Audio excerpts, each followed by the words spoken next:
We'll call the meeting to order. I'd like to begin by acknowledging that we are in Treaty 1 territory and a traditional homeland of the Métis Nation.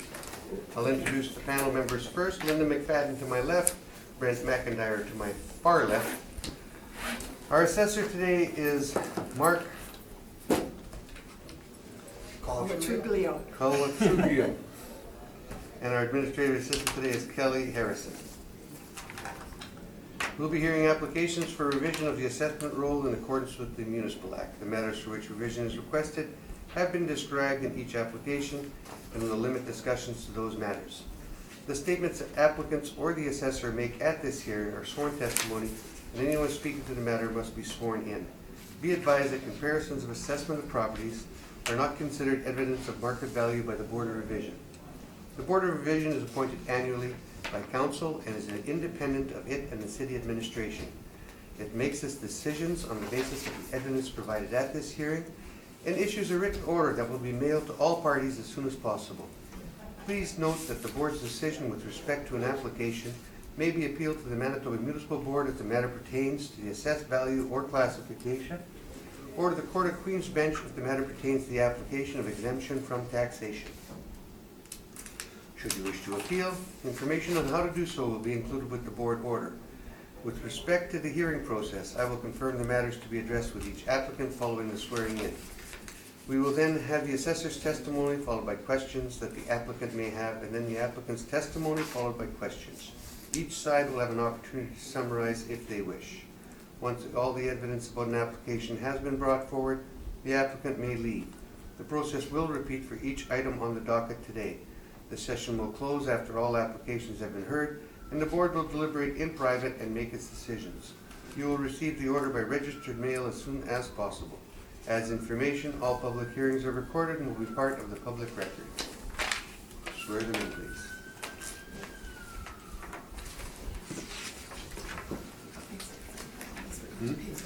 Again? Do you swear or affirm? Could you please state your name? Mark Culturally. And do you swear to tell the truth, the whole truth, and nothing but the truth, so help you God? I do. Thank you. Could you please state your name? Marcel Miller. And do you swear to tell the truth, the whole truth, and nothing but the truth, so help you God?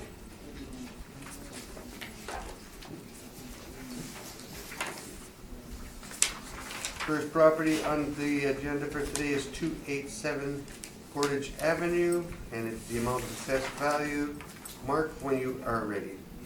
File number 19-3161, roll number 1305-219-8100. The address is 287 Portage Avenue, and the owner is Gendis Incorporated.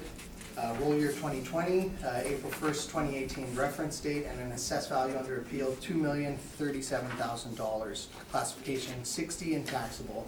We currently have this property classified as a commercial retail store, one building with two premises. Actual year built 1992 and effective year built in 1992. The total leasable area here, 15,412 square feet. If you flip to page 2, you'll see that the owner has responded to both of our requests for income information. We have no relevant subject sales on file. We seem to have a dollar sale of 2012. Not much weight is put on that. The subject property leases that we show in place are, as of the reference date, $10 a square foot net for the Dollarama. Page 3, you'll see the rental comparables that I've used. Try to stick to retail establishments in the downtown area.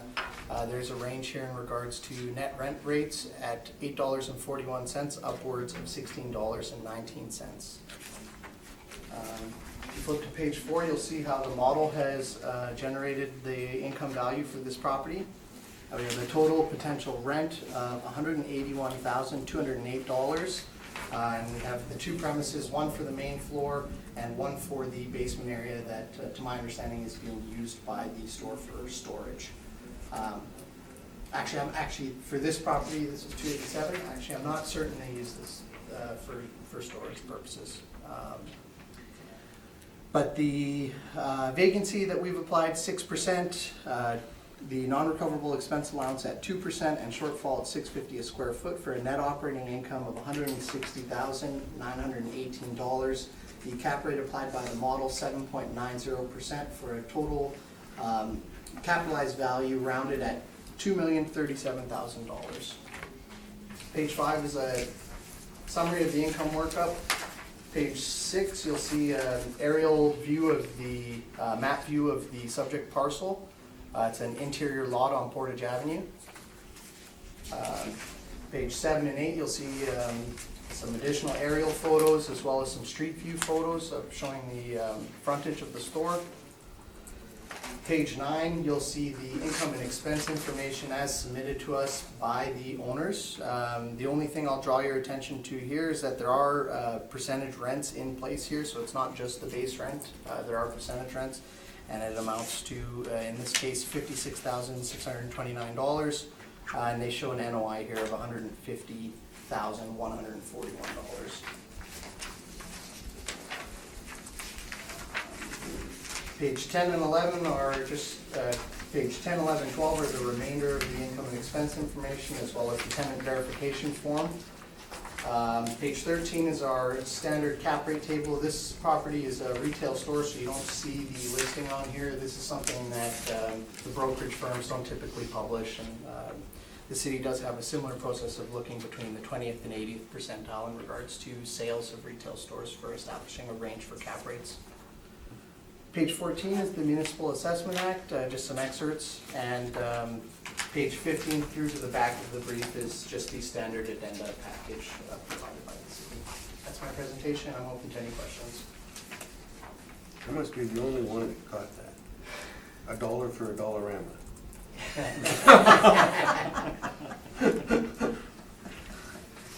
Attention to detail. $1 for a dollarama. It's a sale.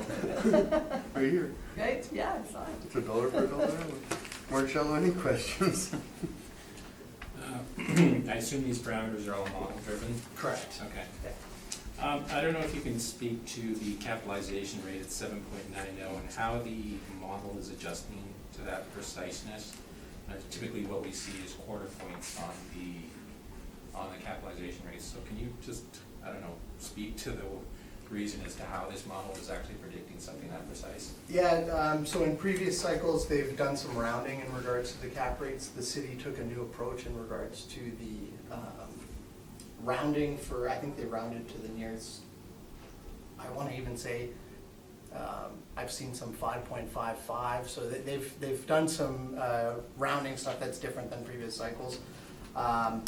As to the logic as to why they've applied that, I can't really speak to. I wasn't part of that modeling process, but these are model-generated cap rates. Okay. Now, in terms of this area, would you say that this is the mecca of shopping? No, certainly not. I mean, this is downtown retail. There certainly is a demand for some downtown retail, but it's not something like a Polo Park or Kennison Commons or something like that. Okay, so in terms of the people that would be using this space, I think it would be strictly, would you agree that it's strictly during the peak hours when business hours are like right now? And weekend shoppers, local people who live in the downtown, correct? Yeah, I would agree to that to some extent. I mean, there's a lot of foot traffic from the surrounding office buildings and businesses. And certainly there are folks who live downtown, myself included, that would frequent this type of establishment. Now, in terms of the property itself, I'm looking at some of your rent comparables here. And, I mean, I don't have the actual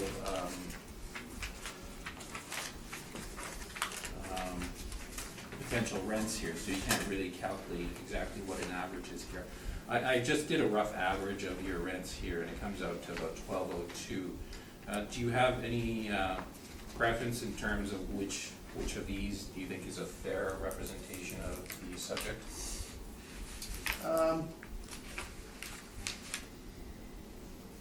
Maybe 325 Ellis. I'm trying to look for the larger parcels because it is a larger retail space. 325 Ellis maybe.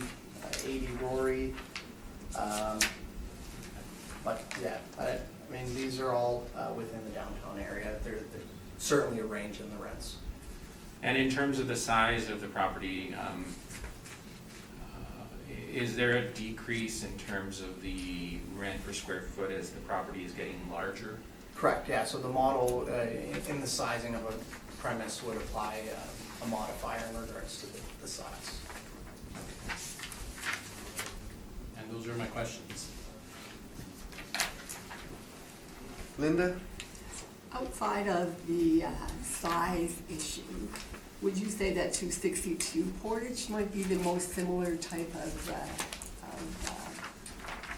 sort of shopping area? And yeah, I mean, it's certainly the closest. And Yeah, the only thing that I would point out there is just that it's very old building compared to the subject. Like there's an 80-year difference there. But certainly if you're talking about retail frontage on Portage, probably that would be the most comparable.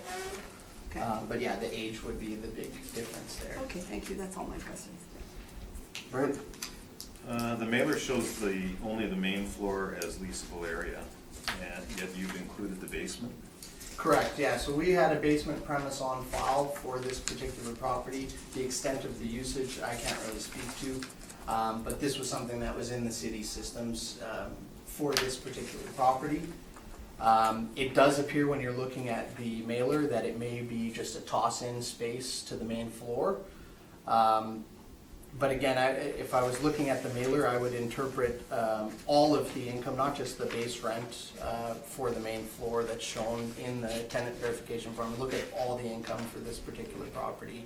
But yeah, they show total leasable area, 10,012 square feet, which matches. Which is the main floor. Main floor, yeah. So is there a tenant in that, a different tenant in the premises? No. This would be space that the Dollarama, I would assume, has access to. Whether they use it or not, I can't really speak to. Okay, that was my only question. Yeah. I've got no questions, they've been asked. Marcelo? Okay, this is 287 Portage, roll number 1305218198100.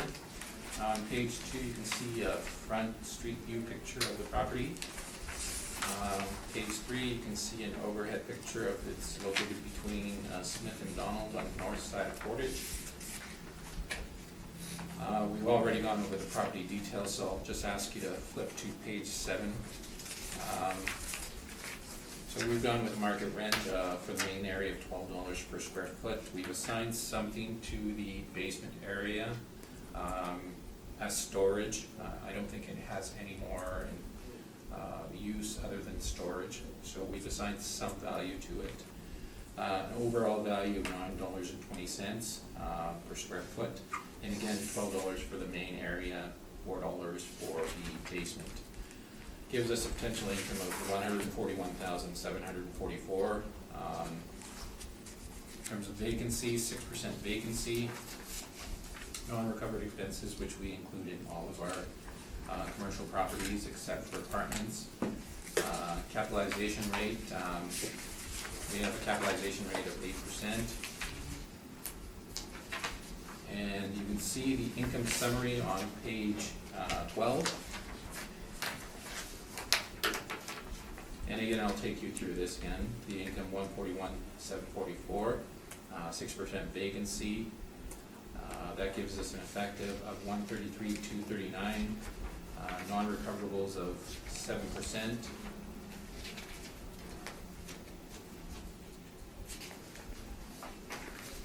Did I do 7% on that? You did 2 and 5, right? Yeah. And that gives us a net operating income of $124,564, capitalization rate of 8%. Gives us an income value of $1,557,045. I think you might have missed the 5%. I think so. Yes, I think you did. so. Yeah, yeah, I think I did miss the 5%. It should include the 5% in there. That was an error on my part. I can revise if you can give me 2 or 3 minutes. Sure. Okay. Do you want me to shut off the? No, I don't want to shut anything down.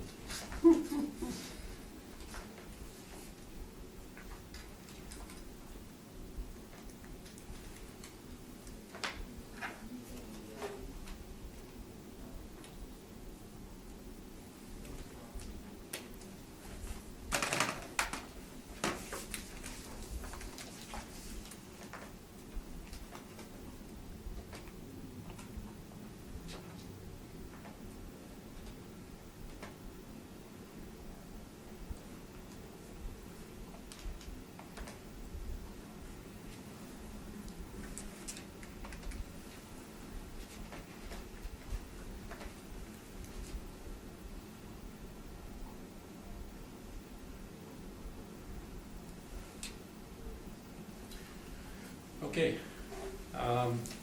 so going through this again, we start at 141, 744, 6% vacancy, that drops us to 133, 239, 7% non-recoverables, that's 9,327, 9,000, 327. yep. And then that doesn't change the shortfall amount. The shortfall amount still stays the same at 6,011. That gives us a net operating income of 117,901. At 8%, that is a value of 1,473,763. And that would be rounded to 1,474,000. And I am open for questions. Mark? Just in regards to the percentage rents, was any consideration given to the additional income above and beyond the base lease that's in place? So I didn't take the actual leases in place into account. I went with a market rent of $12 for the main area, $4 for the basement, so I disregarded the rents altogether. Okay, but you would agree that the net operating income as shown on the income and expense questionnaire is higher than the NOI that you're proposing today, correct?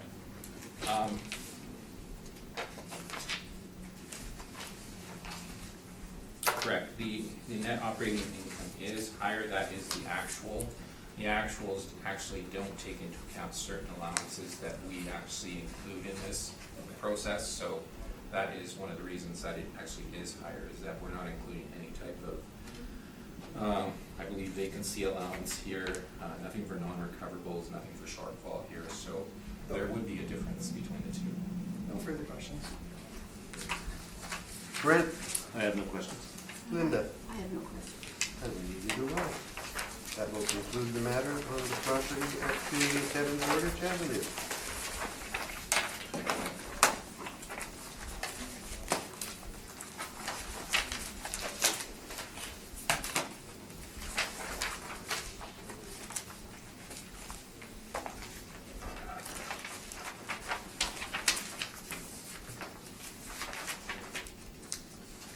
Next property up will be 1770 Taylor. Amount of assessed value, mark when you are ready. File number 19-3794, the roll number 1207-231-4700. The address is 1770 Taylor Avenue, and the owner is 687-4984 Manitoba Limited. Roll year under appeal 2020 with an April 1st, 2018 reference date. The assessed value under appeal $1,871,000. Classification is 60 and taxable. We have one building, two premises for this file. It's again classified as a commercial retail store. And the actual year built, year 2000 with an effective age of 2008. The total leasable area here, 8,559 square feet. If you flip to page 2 of the brief, you'll see that the owners have responded to our 2017 request for income information.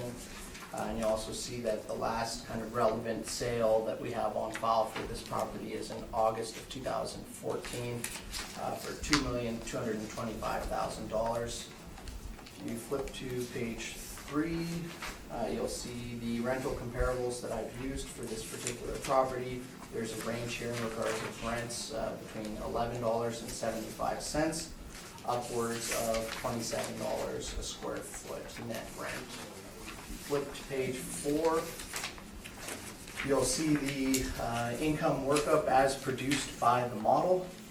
So again, two premises, one at 7,800 square feet at $17.89 a square foot, and a storage slash mezzanine space at 759 square feet at $12.25 a square foot. The total potential rent here is $148,840.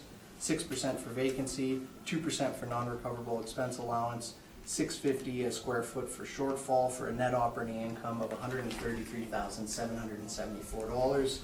The cap rate here applied by the model at 7.15%, for a capitalized and rounded value at $1,871,000. Page 5 is just a summary of the income workup. Page 6 is a map view showing the subject parcel. This is an interior lot on Taylor Avenue. believe it's actually next to a fire hall. So to point that out, on page 7 at the bottom, you'll see the aerial photo, and you'll see the fire station beside there. Page 8 is some street view photos of the subject property. Page 9 through 12 is the income and expense mailer as submitted by the owner. It looked like they put a sticky note on here. I think it said she apologized for being late. She was on vacation. It's hard to read on there. That's what I could make out at the office. And they show some gross income for the subject property here on the mailer.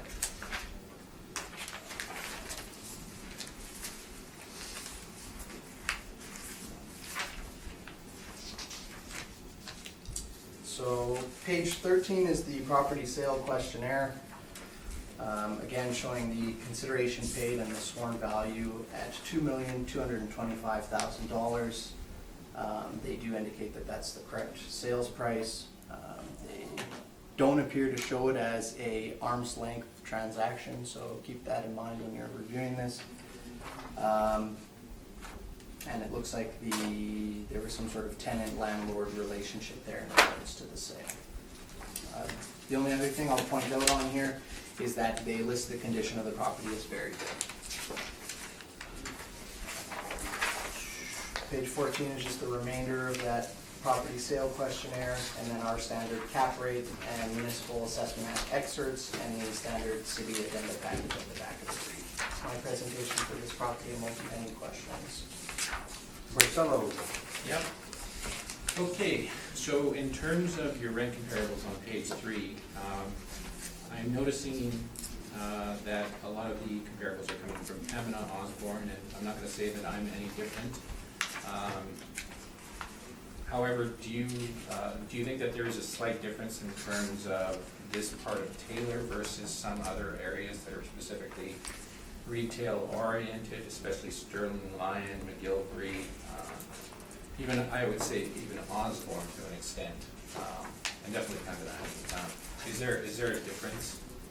I would agree to some extent, for sure. There's definitely a lot of surrounding residential in this kind of part of Taylor Avenue. And you're also aware of the surrounding property uses. I mean, you mentioned the residential, but there's also some, I don't know what you would call them, flex type buildings, can be used as industrial or even office, that type of stuff. Yep, correct. Okay.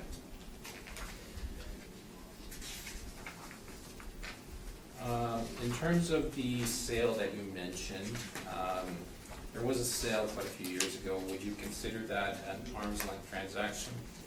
Are you talking in regards to the 2014 sale or the 2000 sale? The 2014 sale. No, they indicate on the sales mailer that it does not appear to be an arm's length open market transaction.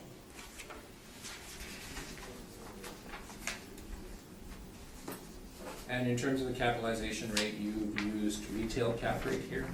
Correct. Okay. I'm just gonna say, in terms of the 7.15, so you use basically a neighborhood retail cap rate here in neighborhood center. NSC is Yeah. what you're referring to? Yeah. No, this would be a RET, which is the retail, There is no- street front retail. Is there a specific capitalization rate for that though? Yeah, they're modeled separately, if that's what you're asking. Oh, they're modeled separately from these ones that are actually indicated on page 15? Correct, yeah, so we don't show the retail Okay. store range on that table. Got it, okay. Yeah. Okay. Those are my questions. Brian? Brent? Brian? Why would you have an effective year build of 2008 on a building built in 2000? That's a good question. I'm not certain as to why that was made. I couldn't find any indication as to why there would be, like in regards to permit history or There's anything no like that. addition or anything? It doesn't look like it on the picture. No, not that I could see. So yeah, I'm not certain as to why there's an effective age on here. And the mailer leasing area is 7,800 square feet. You have the assessment apartments at 8559. Correct. Now, when this property was added to the roll, there would have been a review of the building plans, and the number that we have from the building plans may differ from what they report as the leasable area. As to what that area is and why there's a difference, I can't really point out a specific area and say this is not included in the leasable space. So you're not sure if there's a basement here?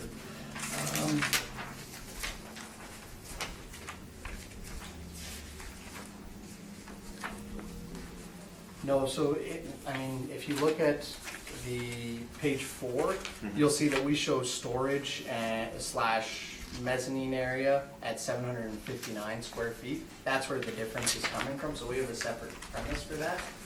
As to where that actually is in the building or what it is, I cannot speak to it. Okay, thank you. Linda?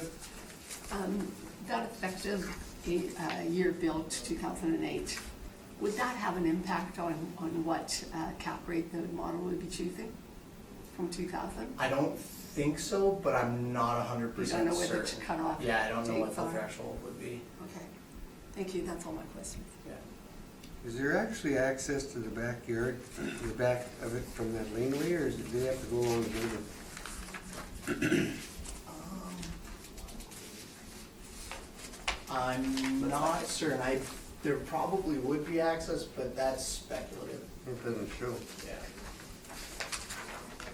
The parcel line kind of hides it. I mean, nobody's gonna go park back there that's coming here shopping. That's basically for unloading, that's why they have to leave it bigger. It was a very narrow property. I think it was one of the last ones sold in that area, wasn't it? I'm not certain.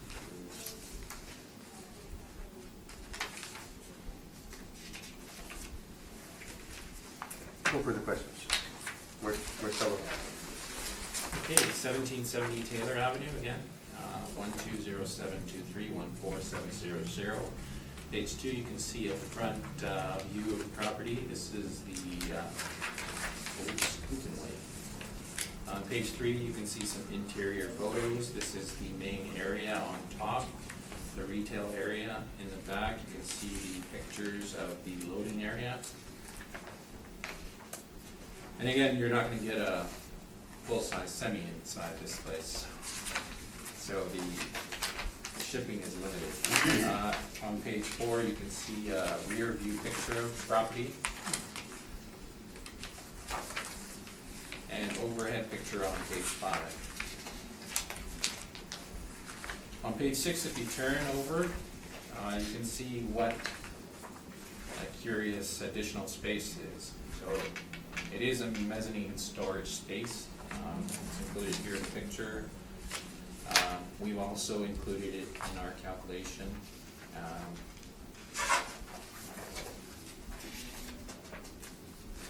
And on page 9,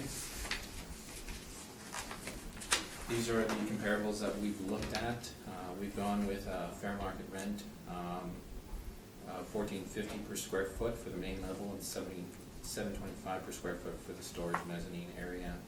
I think we were being very liberal with that storage area.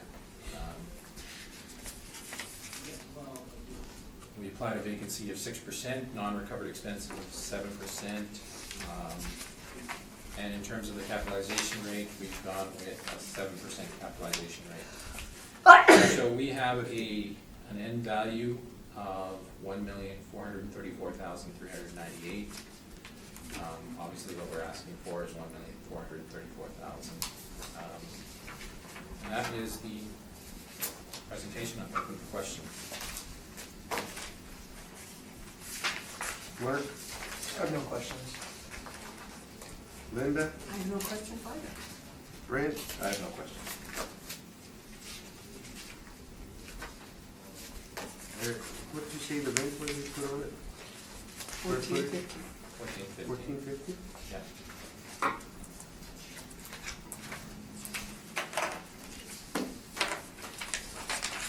further questions? Thank you very much.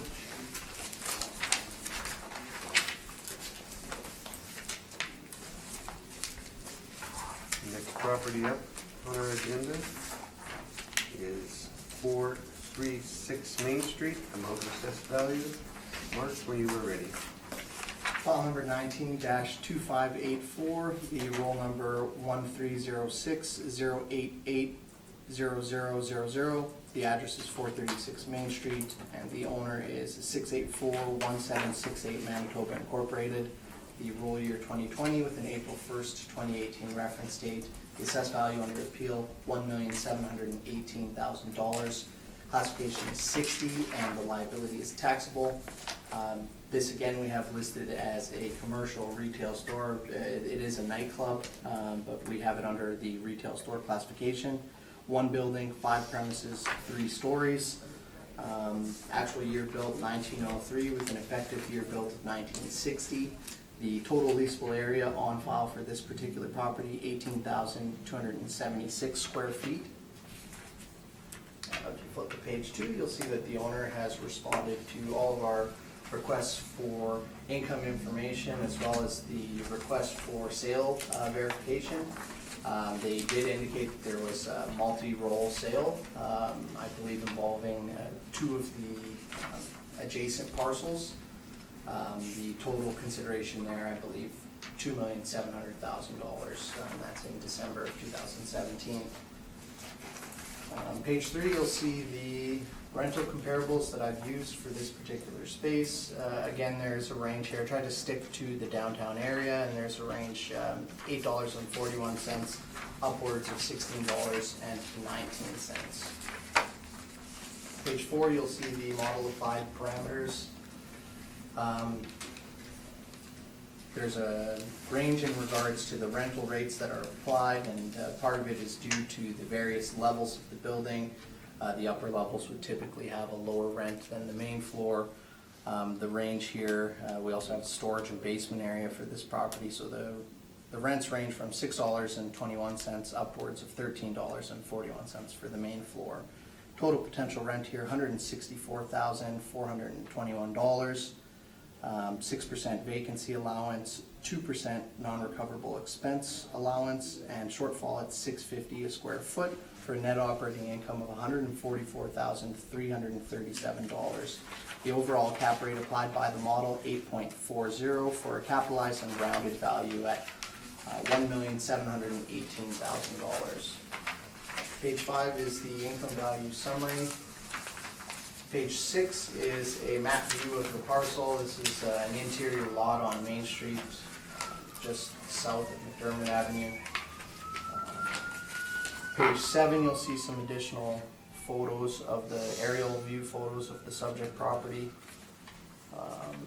And on page 8, you'll see the street view, 8 and 9, you'll see the street view as taken from Google for the subject property. Page 10 through 13 is the income and expense, R forms, the city's income and expense questionnaire. They've indicated that they were not able to obtain income and expense information from the previous owner. They've attached an income statement, I believe, from just 1 month of December of 2017. They bought it at the beginning of December, so they just show 1 month here.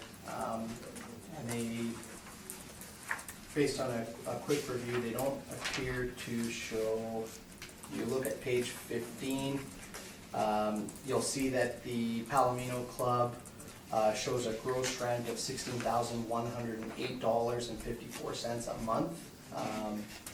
But then there is the Exchange District Studios, which pays $1,600 gross a month. It doesn't appear that this 1 month of income shows the monthly rent for the recording studio, so just to point that out on when you're looking at this mailer.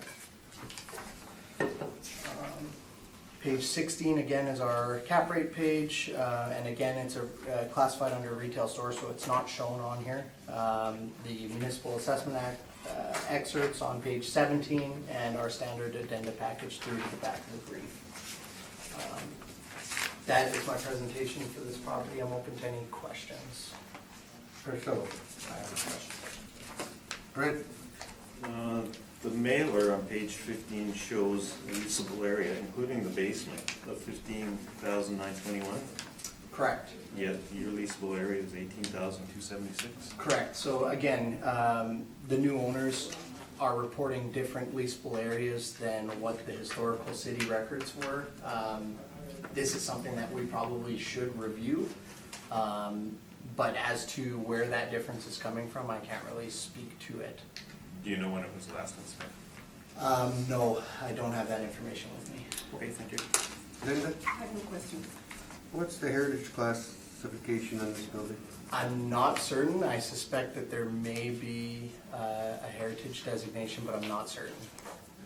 We can look that up. I didn't look it up, no. Okay. Marcelo, on with your presentation.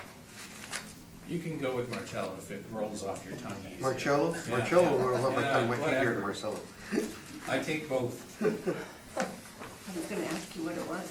Marcello, but I always call him Marcello. It's easier to roll off the tongue with you. That doesn't follow the Italian rules. Yeah. What doesn't? Marcello? Marcello. No, Marcello, I believe, is Italian. Yes, that's the Yeah, Italian yeah. rules, yeah, sorry. On page 2, you can see a picture, this is a former Bankers Row building that was originally built as a bank. Page 3, again, this is a heritage building. It was listed in 1997, and it is a grade 2 asset. So there is the criteria for grade 2 assets. Basically, the exterior of the building has to be preserved, so that is one of the problems with this building here, is that it can't be knocked down. We've also calculated the space as the leasable area is 18,276, or we have 272, there's a small difference. In terms of market rent vacancy shortfall, only the non-recovered expense appears to be an issue here. We've gone with the same capitalization rate as the assessor. The only difference is, and I've made a revision to this unfortunately because I read something wrong off of the city records, so I'll just pass this around.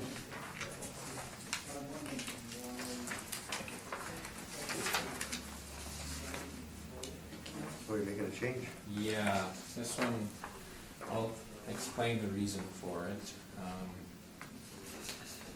Here we go. So we've taken the side yard out, which is essentially the patio that the club uses. So the rent that the club obtains is also based on the use of that patio. So effectively, we've drawn that value out of the property itself. Originally, I put 479,000. I was actually looking at a different lot. The actual lot beside it is 678,000. So this includes that little portion. I believe if you can turn to the overhead picture on page 3. So the red marker is marked on the subject property, which is the nightclub, and the property just north of that, on the corner of, on the southwest corner of Main Street and McDermott Avenue, and adjacent to McDermott Avenue on the corner is the patio plus parking lot that the subject uses. So again, we've taken this value out. That gives us a total value of $948,600. The city assessment is at $1,718,000.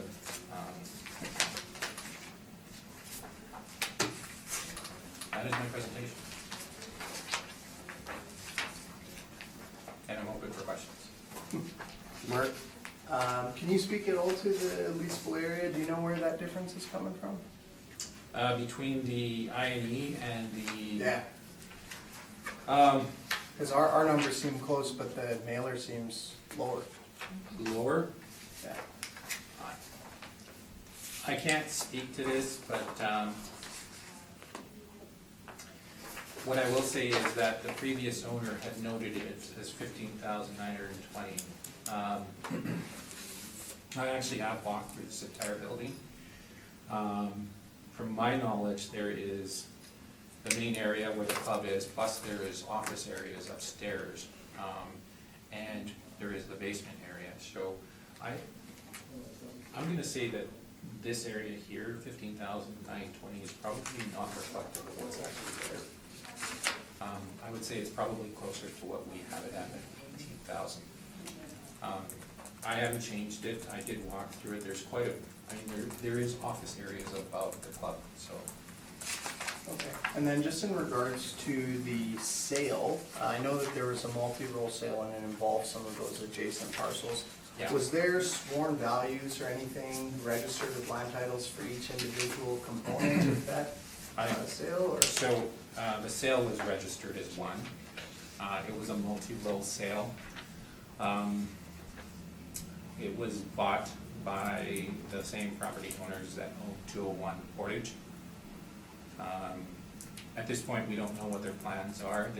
There have been at least, I would say, a half dozen attempts at redeveloping this area, and every one of those has failed.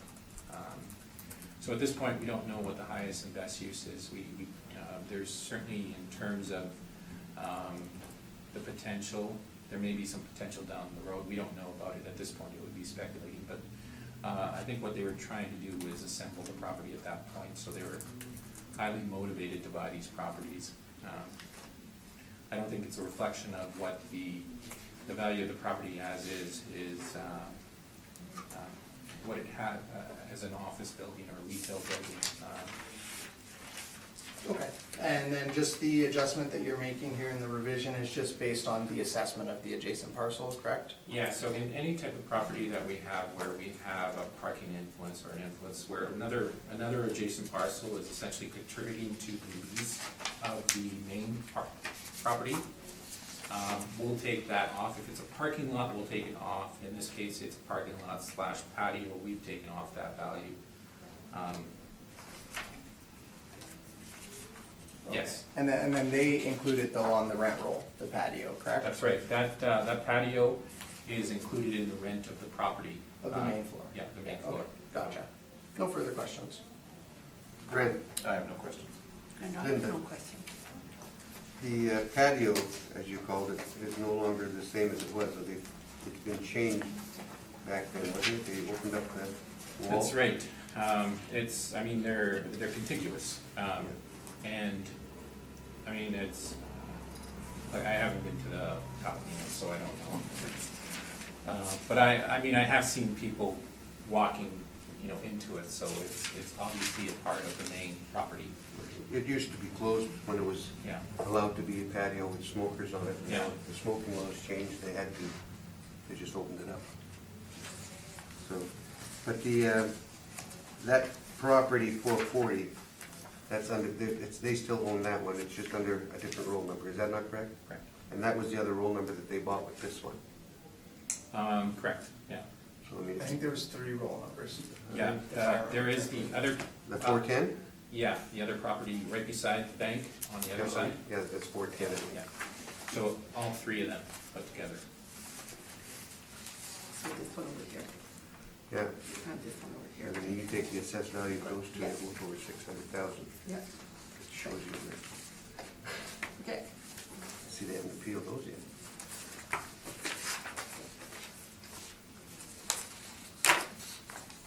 Okay. I've got no further questions.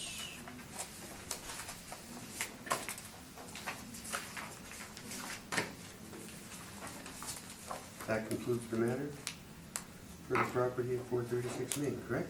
Correct. Just making sure there's no summations. Let's move on to 3340 Portage Avenue. When you are ready, Mark, it's assessed value. File number 19-3452, the roll number 0755-353-0000, the address 3340 Portage Avenue, and the owner Westwood Village Shopping Center Limited.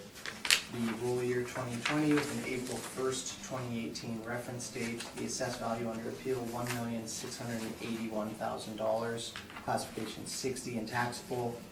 We have one building, one premise on file, commercial retail store, actual year built and effective year built at 2011, and the total leasable area, 6,500 square feet. If you flip to page 2, you'll see that the owner has responded to both of our requests for income information. The last sale that we show on file, I believe, would not be for just this portion, so I can't really speak to the sale, but it's $11,600,000. The subject property leases that we show in place are net rent of $20 a square foot for the Shapes Women's Fitness Center, and they show the leasable area of 6,500 square feet. If you flip to page 3, you'll see the rental comparables that I've used for this particular property. I've stuck to retail along Portage, and there's a range in regards to the rents between $19 or $17.50 on the low end of the range, upwards of $23 a square foot. Now, I did look into, if you flip to page 4, you'll see the income workup. I found it kind of suspicious that the rent was $20. That doesn't look like a modeled rent, so I did look into it.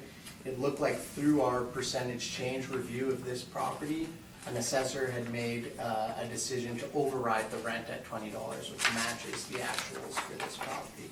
So if you're asking if this is a model produced thing, there are some tweaks to the rents that were applied for this property. Potential rent at $130,000, vacancy at 4%, expenses at 2%, non-recoverable expense allowance at 2%, shortfall at $8 a square foot. The net operating income, $120,224, and the overall cap rate is 7.15%. That's a model-driven cap rate. The capitalized rounded value at $1,681,000.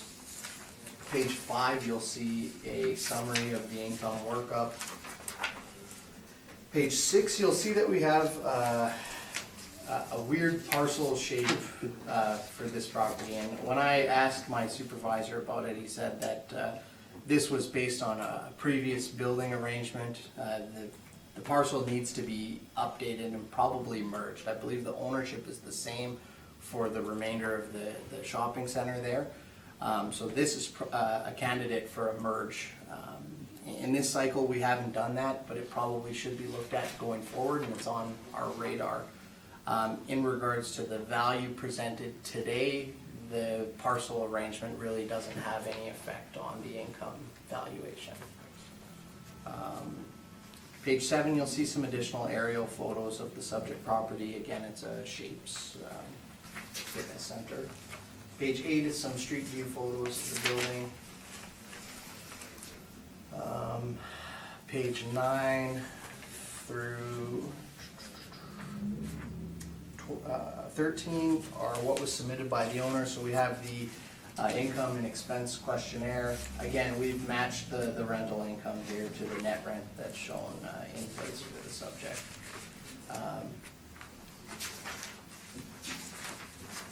And page 13, you'll see the rent roll for this particular premise within that shopping center, showing the $20 rent.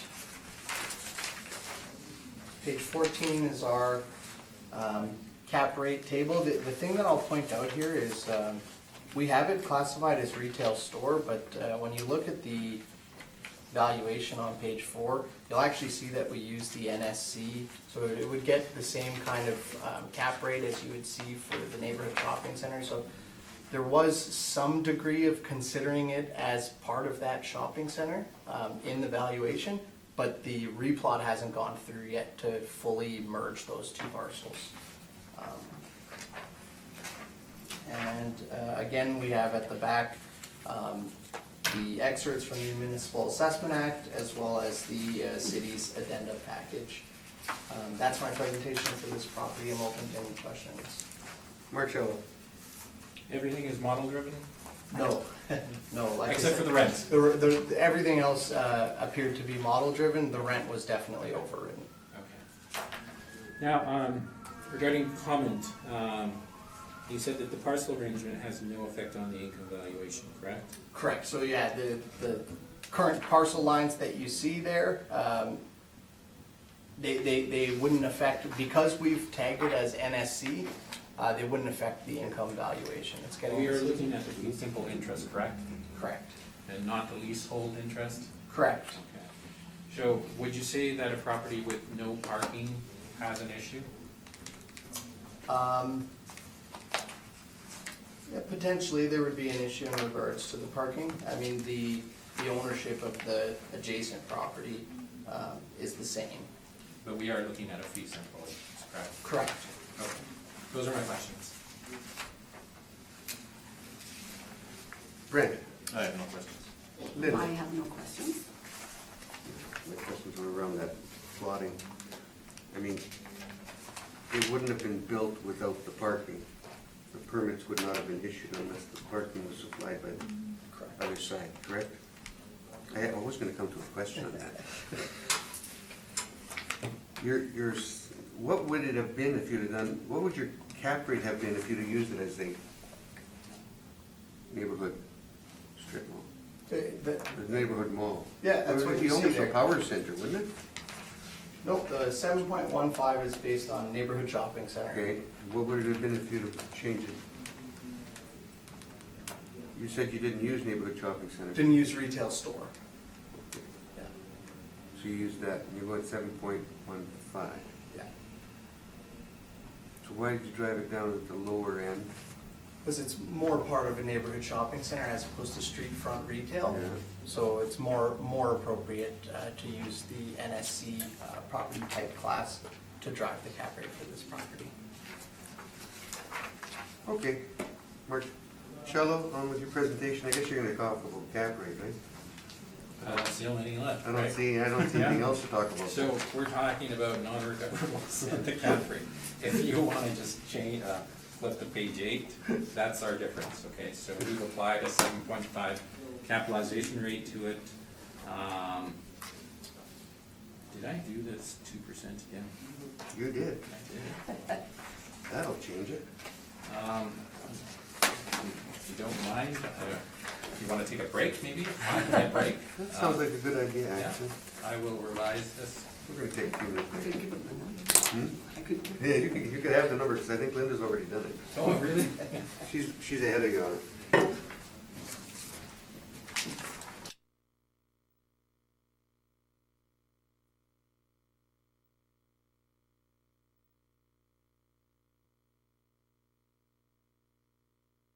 Meeting back to order, and we're still dealing with the property at 3340 Portage Avenue. Marcello, you had the floor.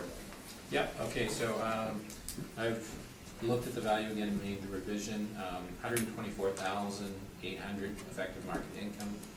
Say it again? 124,800, that is before I'm getting into the 7% non-recoverable. Okay, why don't I start right from the top? Okay. Yes. We have 6,500 square feet of leasable area, potential of $130,000. We've applied 4% vacancy to that, that is 5,200. That brings it down to 124,800. And we've applied 7% non-recoverable, that is $8,736. We've applied a shortfall of $8 per square foot, that is $2,080. That gives us a net operating income of $113,984, to which we've capitalized. 984? Yeah, 984. Thank you. And we've capitalized that at 7.50, giving us a value of $1,519,787, rounded to 520,000. Open for questions. Mark, I have no questions. Brent, I have no questions. I Linda, have no questions. just on the cap rate, where did you come up with the 7.5? Is it out of your study, or I didn't see anything on it? I just open up the retail study. Oh, okay.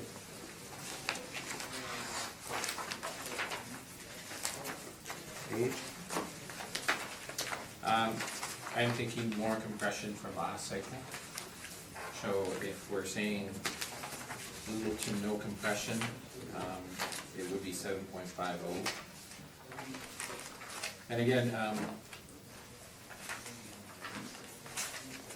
we tend to deal with quarter points, Mm-hmm. so they tend to be 7.25, 7.50, 7.75, Yep. 75. We don't see too much of the 7.1. That type of thing, the odd numbers that the model's spitting out this cycle. So, yes, it's based on no compression.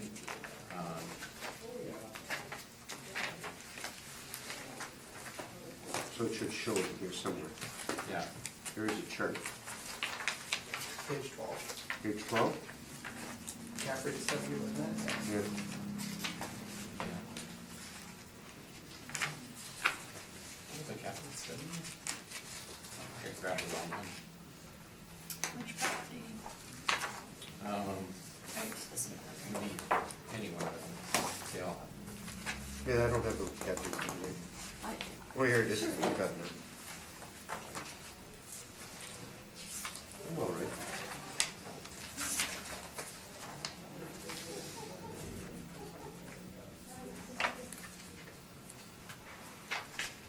So there's a 7.66 up there. Yeah. 7.58.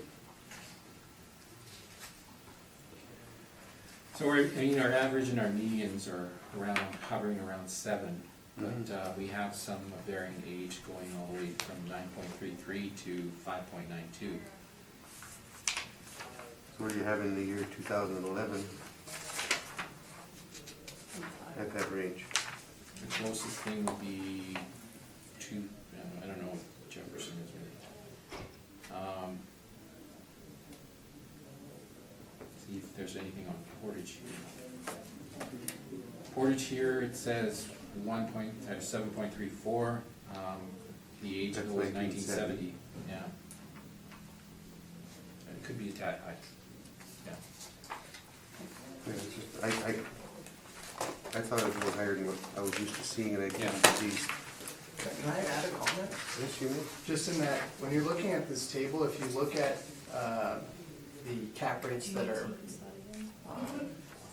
Okay. if you look at the cap rates that are prior to the April 1st, 2016 reference date that would have been in place for the previous cycle, they do seem to be a bit higher than the ones that are post-April 1st, 2016. So keep that in mind.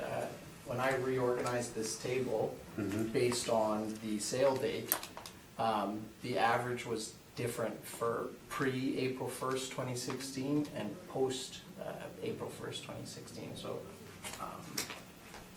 I just don't see anything that new.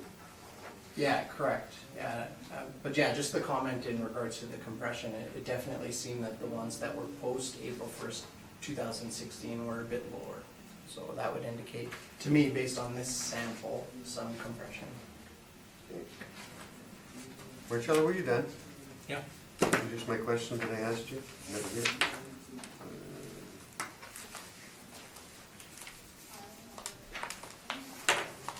So that'll conclude the matter for the property at 3340 Portage Avenue.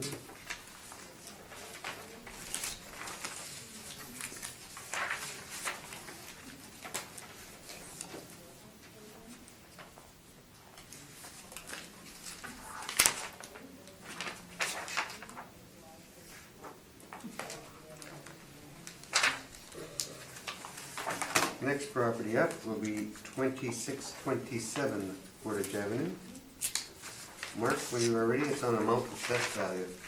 File number 19-3763, the roll number 070735220000, and the address is 2627 Portage Avenue, the owner 4414403 Manitoba Limited, roll year 2020 with an April 1st, 2018 reference date, the assessed value under appeal $1,652,000. Classification is 60 and the liability is taxable. we have this property classified as a commercial retail store, 1 building, 3 premises, actual year built 1969, and a slight effective age, 2 years. I'm not really sure why that would be on there. The leasable area for this property that we have on file, $13,835. If you flip to page 2, you'll see that the owner has responded to both of our requests for income information. And the last sale that we show on file for this property is way back in 2002 for $180,000. It's not very relevant in regards to today's presentation based on April 1st, 2018 reference date. If you look at page 3, you'll see the rental comparables that I've used. Again, I tried to stick to retail along Portage Avenue. There's a range here from as low as $9 a square foot upwards of $23.26 a square foot. The majority though fall on the lower end, around 12-ish to 14-ish dollars. If you look at page 4, you'll see the model applied parameters. We have rents ranging between $7.64 for the basement area that we show as leasable space, and the main and upper levels, $13.51 for the main and $11.74 per square foot for the upper level for this.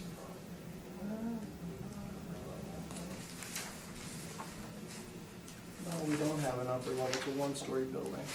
So it's a secondary premise. There must be some sort of qualitative adjustment that's being done by the model, otherwise you'd see the same rent for both premises. The total potential rent here, $156,496. 6% vacancy loss, 2% non-recoverable expense allowance, and shortfall at $650 a square foot. The net operating income, $138,768, and the model-driven cap rate 8.40 for a capitalized and rounded value at $1,652,000. Page 5, you'll see a summary of the income workup. Page 6, you'll see map view showing the subject parcel. It's an interior lot on Portage Avenue.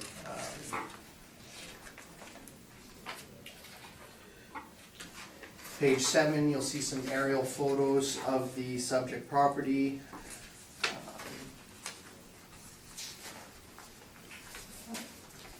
There does appear to be an upper level, so I don't know why we're calling this 1-story. My apologies. So that would probably be where you're seeing a difference in regards to the rents. The model will adjust based on where the premise is located. So if it's $5,095 for the main floor and $5,095 for the upper level, then there will be an adjustment by the model for that. Page 9 through 12 is the income and expense information that was submitted by the owner for the 2017 year. They show total leasable area at 5,095 square feet. I'm not sure where they're, if they consider that upper level or not as leasable. And if you look at the tenant verification form, they don't really indicate leased areas for each of their individual tenants. They just show the monthly rents that are in place. But they do show 3 tenants for the property, which matches the 3 premises that we have on file for this property.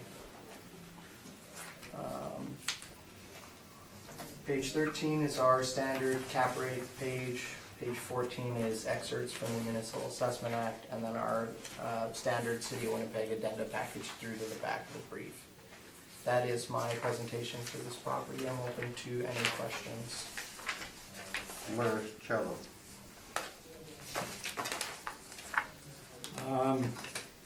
We have a difference in terms of the size on this property. Were you aware that the basement is shared between 2 tenants? No, I'm not aware of that. Okay. Otherwise, everything is modeled. correct? Yes, correct. The value does appear to be a model-driven value. Okay. No questions? Brent, I have no questions. Linda, I have no questions either. on your rent, page 3, that $23 one, it's a 1-year lease. Yeah, that's A correct. little bit on the high side, probably because it's a 1-year lease. Potentially, yeah. So would you drop that one out? Yeah, you could consider that an outlier in regards to this, maybe a range between $9 and $14.82. Yeah. And the model rents are within that range, so I don't think that the model's performing too aggressively or anything like that. I just, the one that's at 1482 is 2146 square feet for the space, Correct. smaller than anything that's in this building for Correct. space, Yep, correct. which would drive it at a higher price, correct? Yeah, it may. I mean, Usually. obviously, there's a range depending on the type of space and, The other 3, which are 12, 12, and 9, all seem to, one's a little bit bigger than 9, which makes sense for lower rent and a little bit larger space, correct? yeah, it's a bit of an older lease though, Yeah. there. Older lease, but it's 15 years, Yeah, correct. which is a nice long one. So because of the size and this, the $9 seems respectable there. The other one is, the 5 years seems very respectable for $28.45 at 12, correct? On a 1984 building. Yep, And the other one is 12. So if I eliminate those 2 that I told you about, we've got 12, 12, and 9, that brings our, at 1351, you've got a 5,000, this seems a little high. you may interpret it that way. There's definitely a range for these type of properties. But yeah, But from what I'm but- showing on page 3, yeah, I don't disagree with you. Okay. Good. Marcello, on with your presentation. Okay, if you turn to page 7 of my presentation, we've elected a rent of $11.31. I believe that is the rate that the assessor is using. Vacancy 7%, non-recovered expenses, vacancy 6%, non-recovered expenses 7%, capitalization rate of 8.50. There's been an adjustment to the basement area, and I believe it accounts for the 500 or so square feet. So we've taken a smaller footprint of the basement area. It is shared between the 2 tenants. It's not one open space. And that is the reason why we have 13,315 square feet versus 13,835 square feet. Gives us a slightly lower income of 150,593, 6% vacancy. That brings us down to 141,557, 7% non-recoverables, and 6,650 shortfall rate brings us down to a net operating income of 126,455, capitalization rate of 8.50, and our end value is 1,487,709, or 1,488,000. Mark, questions?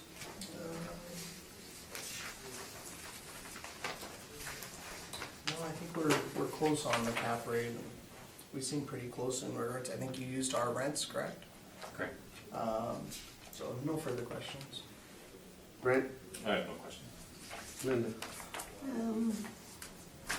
I might be missing something, but I'm not sure why the issue of the basement is relevant. The entire space is still being leased, correct?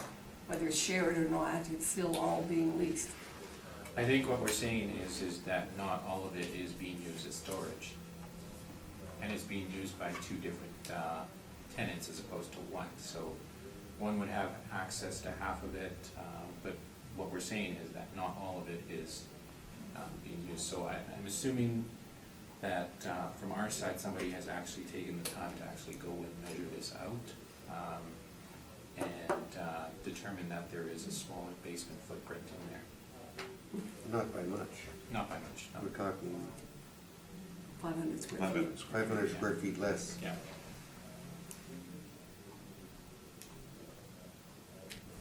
Any other questions? No, So if it's 500 square feet less on the basement, why would you put the basement at 1131 rent? That's blended. Hmm? That's blended. So what would your actual rent be on the main floor then? I can't tell you, no, yeah, but, Because the city was using 1351 upstairs 1351. and 1174, Yeah, and then 764, which is Yeah. what brought it down to the 1131. correct, I mean, we have to put some value on it, obviously, but, most times these type of spaces actually come with the main area. Yeah. So there's really no value to them, it's something that So why are you putting it in there? well, I'm sorry to give you a hard time, to tell you Marcelo, the but- truth, it's because the comparables actually support a rent of that. Okay, that's So- what I wanted to hear. If we're looking at the rent comparables, they range between $9.75 and $12, or actually $13. That's your rent comparable. Yeah. Yeah. So when the assessor's saying it's $11.31, it's actually probably okay. And again, we don't have the sample size that they do. So in certain cases, we default to their rents. Good, I just wanted to know why we did it. Yeah. And we'll leave it at that. Your final number was 1,488? Yeah. You did that number. Good. Let's move on to the next property. That concludes the matter for the property at 2627 Portage Avenue. We'll now move on to the property at 2145 Portage Avenue. Ooh. You got a kicker. Mark? So file number, or I guess we should start with the preliminary issue of the non-compliance. Yeah, So I'll walk you guys through it quickly. you want to read the roll number on and the Yeah, file number and then do that? absolutely. File number 19-3487, the roll number 0705010900, and the address is 1-2145 Portage Avenue. The owner, The Comfort Way Incorporated, roll year 2020, April 1st, 2018, reference date, assessed value under appeal, $1,651,000. So in regards to the request for the non-cooperation penalties, if you flip to page 2, you'll see that we have not received responses to either our 2016 or our 2017 income and expense mailers that were sent out. You'll see that, you flip to page 10, you'll see the cover page of the letter that was sent to the owner, and the blank mailer that they would have received to fill out. We've gone through the secondary step of sending some registered mail to the property. There is a signature that's in place that's shown on page 15. And you'll note the tracking number at the top of page 15 matches the tracking number that's shown on the envelope there. And you'll see that it is sent to the owner while not at this address.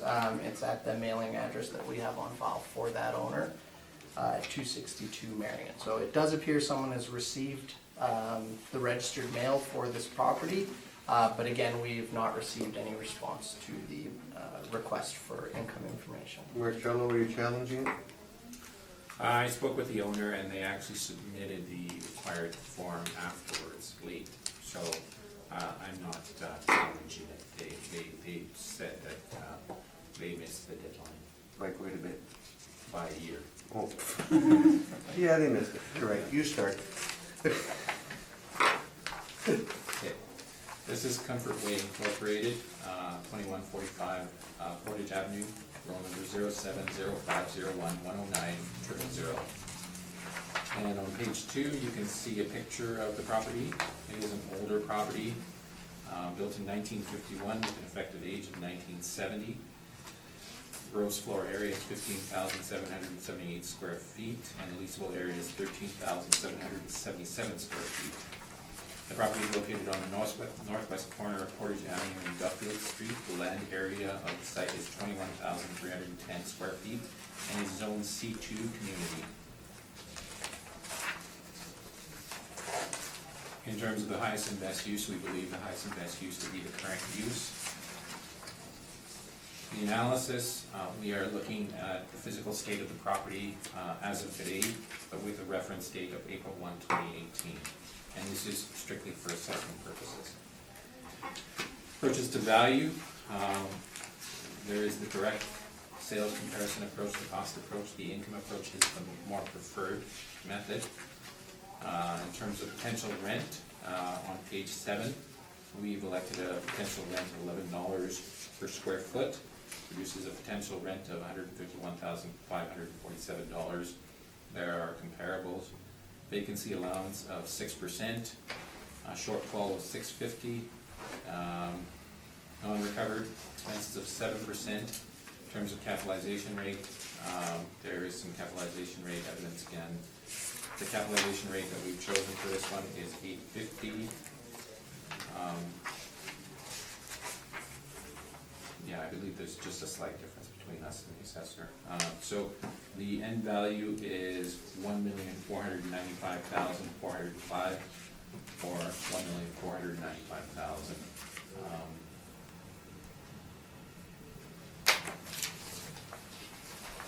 There are no supplementary materials including IEs. And we do have that information, but it was submitted a year later, so we didn't see a point of including it. That is my presentation, and I'm open for questions. Mark, questions? Has this property sold at all in the past 10 years? I believe you have the subject sale history on page 2015 for $1,600,000. Okay, to what? Page 2 of my brief will Yeah. show the subject sale. Yeah. In terms of the sales information, I didn't actually do the sales investigation on it, so I didn't check whether it was an arm's length transaction, whether there was any motivation involved, whether there were related parties. That's not included in my brief. I don't believe it's included in yours either, so we haven't looked at it. I haven't talked to the owner about the sale itself. What I know is that they were looking for properties at the time. That's the only thing that I know of. But in terms of looking at the actual sales information, checking up land titles, checking up to see if there's any related parties, none of that has been conducted. Okay, so, and you would agree that the value that you're requesting today is lower than that sale price, correct? What I would say is that I can't take the sale into consideration if I haven't done the property due diligence on it.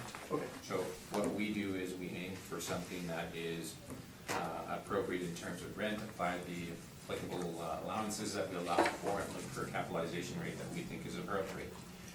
It produces that value. It is lower than the sale value, but again, I haven't taken the time to actually look at the sale. Yeah, no, fair enough. No further questions. Brent? I have no questions. Linda? I have no question. And I got no questions. On to you, Mark.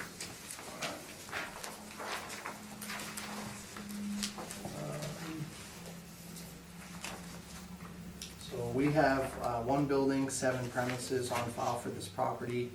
Actual year built 1951 with an effective year built of 1970. The total leasable area that we show on file, 13,777 square feet. Page 2, you'll see that there were no requests for the income information. We've covered that, and we've covered the sale. The only thing that I would add in regards to the sale is typically we would send out a property sale questionnaire. Again, we don't have that information in regards to this property, so I can also not really speak to whether or not it's arm's length but in looking at it and looking at the model produced value, the model does appear to be quite reasonable if you're considering the April 1st, 2018 reference date. If you look at page 3 of my brief, you'll see the rental comparables that I've selected. There's a range here in regards to the rents that are applied, or the rents that are reported by the owners for these properties. $12 upwards of $23, $26. Again, there's a pretty big range. Most fall on that lower end of the range there, between 12 and 15.56. You'll Flip to page 4, you'll see the income workup as produced by the model. So the rents, again, range in regards to the tenant class that's applied. So we have $2.68 on the low range for the basement area that we showed, 2,352 square feet. And then there's some storage space, and the storage space ranges $6.20 upwards to $9.70, and again, there would be some consideration to where these premises are within the building. So if it's storage space on the main floor compared to storage space on the upper floor, the model will account for the upper floor, and typically the rent would be lower. In regards to the C2 premises that we have on file, there is a range in rents, and $16.66 upwards to $17.79. And I suspect that the size is what's driving the difference between the rents there of each of these respective premises. The total potential rent, $153,725, 6% vacancy allowance, non-recoverable expense allowance at 2%, and shortfall at $650 a square foot to get a net operating income of $136,238. The model-driven cap rate is 8.25 for a capitalized and rounded value at $1,651,000. Again, when you're looking at that sale, I don't think it's too unreasonable. But again, I haven't been able to dive into the details on that particular sale. Page 6, you'll see the map view of the subject parcel. It is a corner lot on Portage, at the corner of Portage and Duffield Street. And you'll see that there is a large parking area alongside the building there. Page 8, you'll see the street view of the subject property, and page 9 as well, you'll see the additional photos, some of the tenants on the side of the property. We've covered the mailers, skip through that, and the cap rate table for this property is not relevant as it does not show the range for retail stores. And again, the municipal assessment excerpts and the standard city addenda package at the back. That's my presentation for this property. I'm open to any questions. Marcello. It's all model driven, I believe so, yeah. okay? And in terms of your rent, which rent do you think is the most appropriate for this, if you're looking at rent comparables?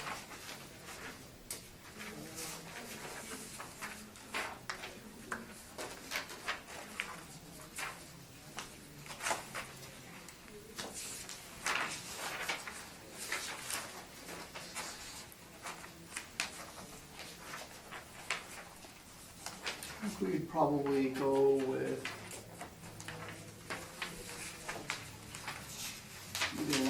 maybe 1901 Portage, 1941, again, that's a one-year lease that was pointed out in the previous property. There's definitely a range in regards to the rents. I don't know if I would pick one of these and hang my hat on it. Like any property, there's going to be a range in regards to the rents, even within the building. Sometimes you see a range in what the owner is able to get out of a market lease. And in terms of the capitalization rates that you have both on page 16 and on page 21, this is a retail property. It's above any of your comparables, so the model has obviously accounted for something. Can you? Yeah, so again, it's, if you're looking at page 16, we don't actually show the row for retail stores. Like, we consider this street front retail, even though there is a large parking area there, it's not tagged as a strip mall. So it's getting the retail cap rates. That's maybe debatable with the amount of parking that's available. Typically, street front retail be very limited in regards to the parking. There might be some to the rear. In this case, we're going with the higher cap. But I mean, if you were to look on that table and you were to look at the strip range, it's between 6.40 and 7.05, so we are coming in a bit higher than that. And in regards to the cap rates on page 21, yeah, we are coming in higher, and again, I suspect it's because we've tagged it as street front retail as opposed to some of these where they may be neighborhood shopping centers or strip malls or that sort of thing.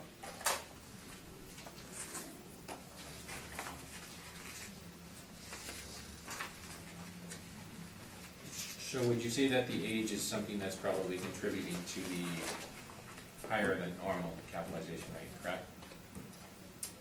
The age definitely plays into the cap rate, for Okay. sure. Those are my questions. Brent?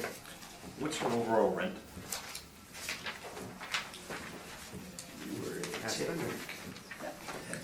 I'll tell you. calculated. 153,725 divided by 13,777. Looks like $11.16 if you round to the nearest cent. That's correct, so you're only 16 cents Correct. difference apart. Yeah. That was my only question. That was it, eh? Yep. Linda? I don't have any questions.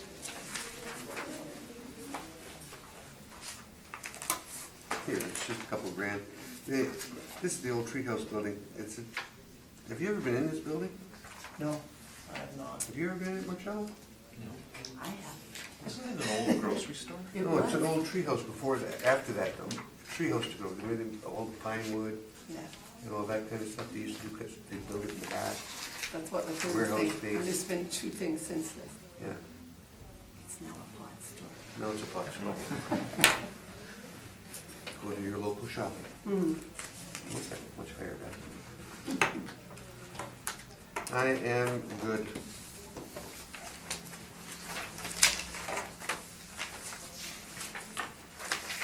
That concludes the matter on the property at 1-214510 Portage Avenue. So were you? We accepted it, yes. Yeah, that's where he started, remember? Yeah. We'll now move on to the property at 345 Donald, the amount of assessed value.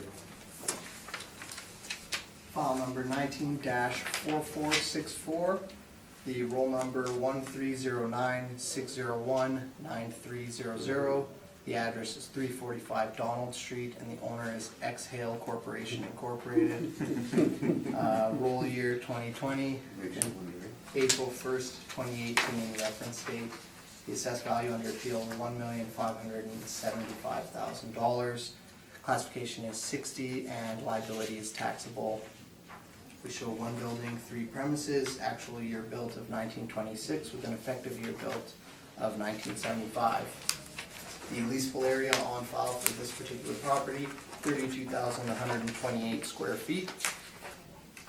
And if you flip to page 2 of the brief, you'll see that the owner has responded to both our 2016 and 17 requests for income information.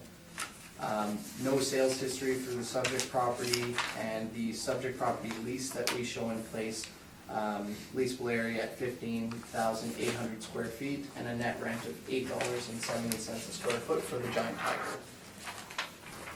If you flip to page 3, you'll see the rental comparables that I've used for this property. Again, there is a range in regards to the rents. I tried to stick to the downtown areas as best as possible, with a few exceptions. The rental range between as low as $9 a square foot, upwards of $24 a square foot, though I would say most of these kind of fall within the $10 to $12 range. If you flip to page 4, you can see the income workup as applied by the model. So we do have 3 premises for this property. The main retail warehouse space 15,575 square feet at $7.58. We only have 2 basement premises on file. Not sure why there's 2, but there is some area there that amounts to 16,553 square feet total for the basement, and the rents applied vary, $1.83 for the larger premise and $2.42 for the smaller premise. The potential rent at $148,675, vacancy loss at 6%, non-recoverable expense allowance at 2%, and shortfall at $6.50 a square foot for a net operating income of $124,429. The overall cap rate applied by the model, 7.90, and the capitalized and rounded value at $1,575,000. Page 5, you'll see a summary of the income value. Page 6, you'll see an aerial photo showing kind of the map view of where the subject parcel is situated. It's on the corner of Ellis Avenue and Donald Street. Page 7 is some additional aerial photos of the subject property, and page 8 is the street view of the subject property. You flip to page 9, you'll see the income and expense questionnaire that we received from the owner. It appears this is for the year ending January 31st of 2018. They show net rents in place, total rental income $134,166, and they show recoveries for property tax and general administrative recoveries. The only thing here, it looks like there's about $500 in the insurance that was not being recovered. So keep that in mind when considering the non-recoverable expense allowance. If you look at page 4 of the brief, you'll see that the 2% covers $2,795 for the allowance, so higher than what they're showing here on the mailing. Page 11 shows the tenant verification form. They indicate on here net lease, and it looks like $11,458.33 is the monthly rent. They don't show any area assignment to the basement, so that's maybe toss into the main floor rent that's being paid. The cap rate table, again, because it's a retail store, does not show the range that we're talking about here. Page 14 is the excerpts from the Municipal Assessment Act, and then our addenda package at the back of the brief. That's my presentation for this property. I'm open to any questions. Marcello? No No questions? Linda? No questions. Brent? So you wouldn't know if they're using the basement or not? I think they were, based on the notes. The extent of which, I don't know if it's just storage space for inventory, that's probably what I would suspect it is. But I haven't been in there myself to confirm or verify what's being used for. So conceivably, some of the main footprint of the building could be storage space? Correct, yeah, correct. Okay, that was my only question. And I've got no questions. Marcello? Okay. If you turn to one page here, there is a section called Potential Net Market Rent. We have gone with a rent of $4.28. That is reflective of the rent in place. For the entire area, again, there has been no additional charges for the area, the basement storage areas. All we know is that the basement has been classified by the owner as a substandard basement. So as to whether they use it, I'm not sure, but the lease in place includes it in the lease. So what we've done is essentially drawn that monthly rent over the entire leasable area that we have, which is $32,128. It comes out to a net rent of $4.28, which is not that far from what the assessor has actually estimated, or the model has estimated. We've applied 6% vacancy to that, 7% non-recoverables, shortfall rate of $6.50, and a net operating income of $107,673, capitalized at 8%. That gives us a value of $1,345,907, or $1,346,000. And I'm open for questions. Mark, I have no questions. Brent, I have no questions. Linda, I have no question. I have no questions. Let's conclude the matter on 345 Donald Street. Let's move on to the next one. We'll move to 405 Ellis Avenue. Mark, when you are ready, and we're dealing with assessed value. File number 19-3255, the roll number 1305-301-4100. The address is 405 Ellis Avenue. The owner is Domo Gasoline Corporation Limited. Roll year 2020 with an April 1st to 2018 reference date. The assessed value under appeal, $1,107,000. Classification is 60 and the liability is taxable. Again, this is classified as a commercial retail store, 1 building, 3 premises. Actual year built of 1970 with an effective year built of 1970 as well, so no effective age applied to the subject property. Total leasable area on file for this property, 4,591 square feet. If you flip to page 2, you'll see that the owner has responded to both of our requests for income information. No sales history for the subject property, and we show some subject property leases reported by the owner, ranging between $16.50 a square foot net, upwards of $19 a square foot net. And you'll notice there that the newer lease, they're very similar in size between 405 and 405C, but the newer lease is higher than the $16.50 on the older lease for 405C. Just point that out. Page 3, you'll see the rental comparables that I've used for this property. There is a range in regards to the rents between $16.50 upwards of $26.21. Tried to stick to retail space kind of within the downtown area. If you flip to page 4, you'll see the income workup as produced by the model. So again, the modeled rents vary between $18.11 upwards of to $19.29 for the smallest premise of the 3. And again, I think that the subject leases that are shown on page 2 kind of support the modeled rents that are shown there. Their total potential rent, $84,333. 4% vacancy loss, 2% non-recoverable expense allowance, and shortfall at $7 a square foot.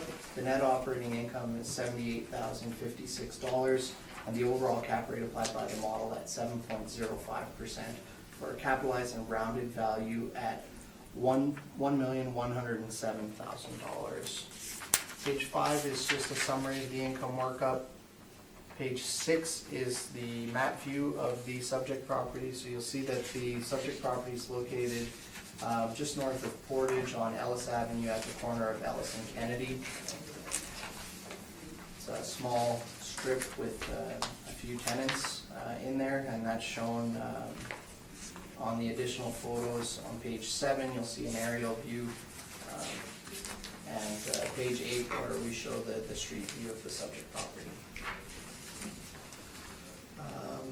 Page 9 through 12 is the property income and expense questionnaire, as well as the tenant verification form. The owners have opted not to fill out our form with the financial details. Instead, they've attached an income statement that's shown on page 13.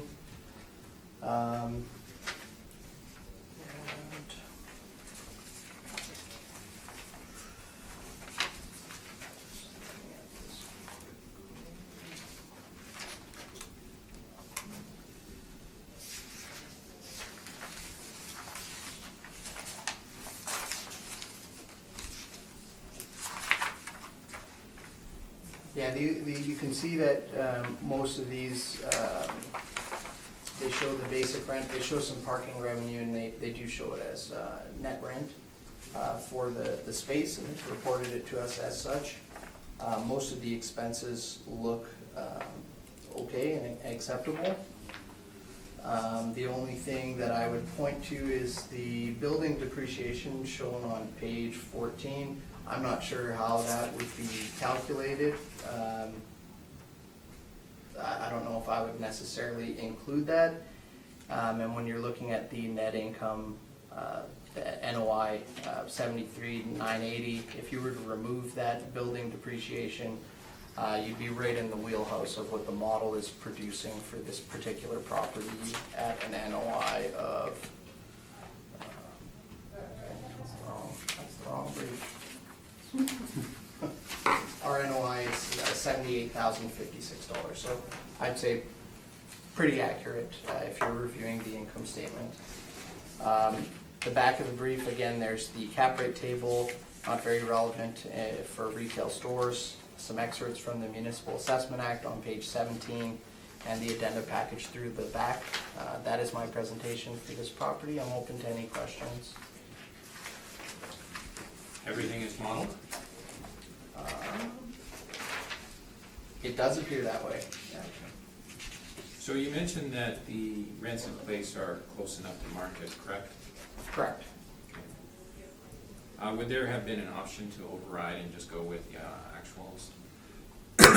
I mean, it could have been reviewed through our, like typically we do review for percent change, so if you'd see a large percentage increase from the previous cycle, the assessor would then review and see if the modeled rents don't fall within the market. In this instance, there would be no reason to make an adjustment to the model. They're pretty accurate when you're considering the actual leases. So in terms of the page 14, which is your net income, okay, 73,980.59. Does that include any allowances, as in the model, when we're looking at it from the fee simple perspective? So any vacancy would be baked into the actual revenue that they're getting there. In regards to non-recoverable expense allowances or shortfall, no, that wouldn't be. Okay. Those are my questions. Linda? I have no question. Brent? And I have no questions. I have no questions. On with your report. Okay. Again, if you turn to the page that is potential net market rent or market income, looks like this one. We have gone with the actuals in place again because we feel that we are effectively at market. We've applied a vacancy of 4%, shortfall of $615, non-recovered expenses of 7%, and a capitalization rate of 7.50. Net operating income for this property, based on our calculations, is $72,439, capitalized at 7.50. That gives us a value of $965,855. We've gone with a slightly higher capitalization rate than the assessor for 7.05. We have 7.5, and again, I think that is based on age and location. I'm open for questions. Mark? I have no questions. Brent? Why didn't you go with the assessor's shortfall rate? I thought I had. No. Oh, fast one on you. Yeah, noticed that too. Oh, 7. Oh, well. No, Close you enough. missed it Okay, by, thank you, that was my missed it by that observation. much. The difference in rent, shortfall, I think we're all good. I think it's a capitalization rate argument, so. Actually, it's a little bit on the rent, a Yeah. little bit on the 5%, a whole bunch on the 5%, and then the cap Yeah. rate. That's it, we're done with that one. That concludes the matter for property at 405 Ellis Avenue. We'll now move on to the final property, located at 400 Academy Road. Assessed value, when you are ready, Mark.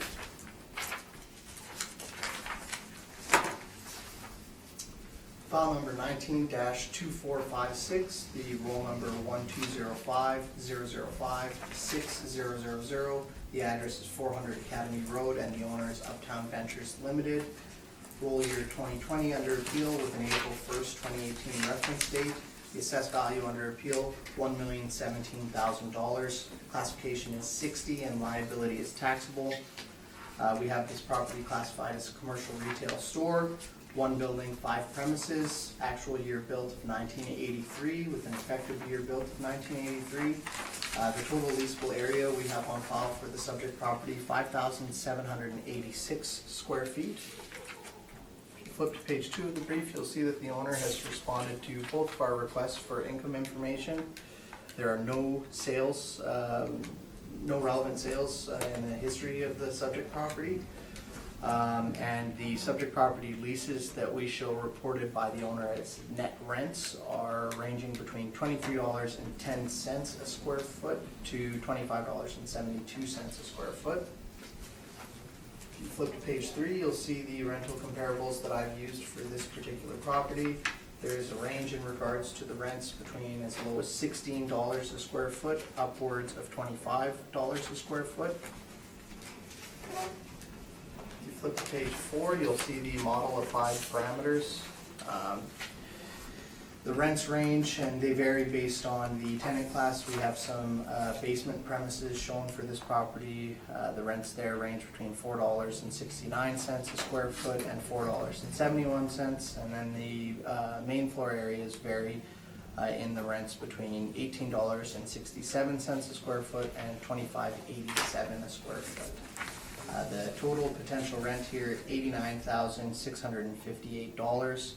Vacancy loss at 6%, non-recoverable expense allowance at 2%, and shortfall at $650 a square foot for a net operating income of $80,336. The overall cap rate applied by the model, 7.90%, for a capitalized and grounded value at $1,017,000.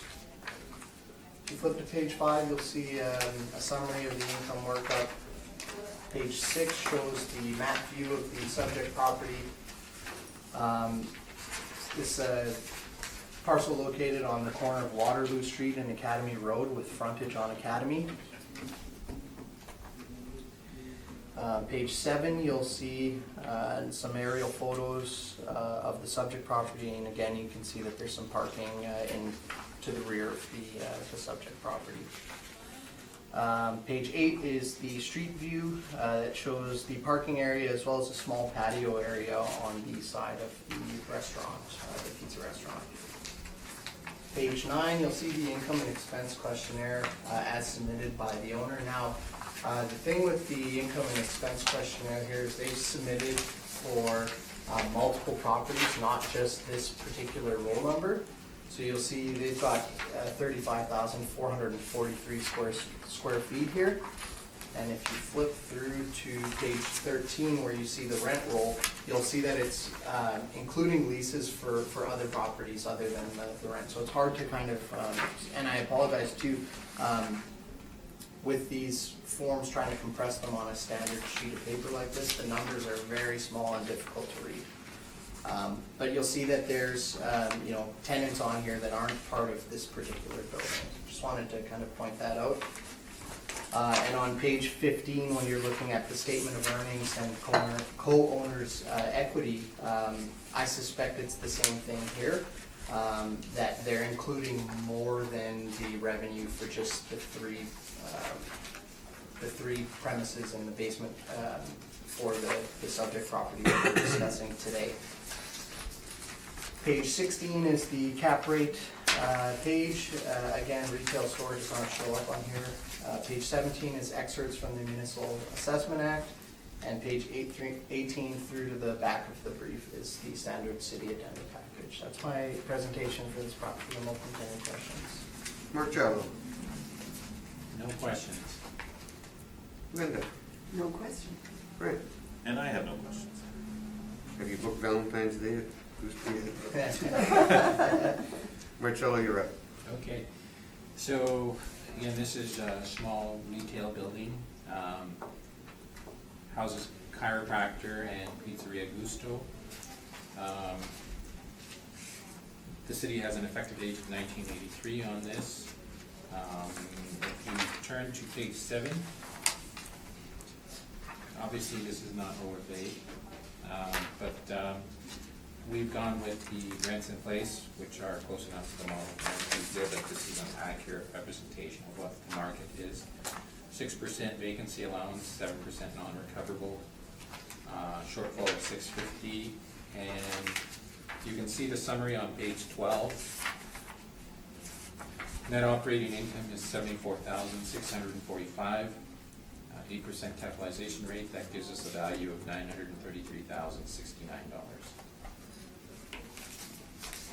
And I'm open for questions. Mark, I have no questions. Linda, No questions. Brent, And I have no questions. and I have no questions. That concludes the matters for today. We will close the file on 400 Academy Road. Gentlemen, have a great weekend. Thanks. See you all next week. See you next week and the week after. Thank you. Do you guys need a break before we go? Is that? I do. That's why I saw you standing up.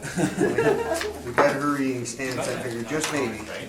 Yes, Okay. yes, you meant just on the file, right? Yeah, you It's know- all read there. Make some copies. Yeah, because there would be, I left the ID on the English Oh, and. did she Yeah, hit it? I had. Okay, thank I you. don't know. I don't think so. Gotta shut the sound off. Yeah.